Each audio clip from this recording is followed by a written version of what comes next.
بالا تا پایین مملکت به همیشه کمدیه. دیروز یه پست راجع به کنسرت خیابونی شجریان گذاشتم و راجع به مجوز یه حرفی زدم که برید پستو ببینید. امروز اومدم چک کنم ببینم چه خبره، دیدم 2 تا کامنت داره ولی نمیدونم چرا اینستا یه دونهشو پنهون کرده بود. بازش کردم دیدم یه تفلکی کامنت گذاشته که مملکت صاحب داره، باید مجوز بگیرید، حالا هر کی میخواد باشه. بعد فوزولیم گل کرد برم تو پیجش ببینم چه خبره، رفتم دیدم تعداد پستش اندازه تعداد کامنت‌های منه.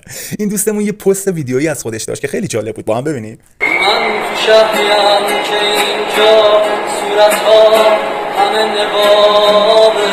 حالا کاری به صدا و گیتار زدن فالش و فولشت ندارم ولی 2 تا نکته. 1 شما مجوز گرفتی الان. 2 مصرع اول اون شعر و بیتی که خوندی میگه من تو شهریم که اینجا صورت‌ها همه نقابه. جمله که غلطه، ولی میدونی تو چه جوامعی آدم‌ها نقاب میزنن؟ جوامعی که توش سانسور و مجوز واسه کار فرهنگی وجود داره به این روز میفته. یعنی همین اتفاقی که واسه تو افتاده. از این ور واسه من کامنت میذاری مجوز خوبه، از اون ور میری چسناله میکنی من تو شهریم که اینجا صورت‌ها همه نقابه. جمع کنین همه تناقضات تو. ولی خودمونیم ما جدا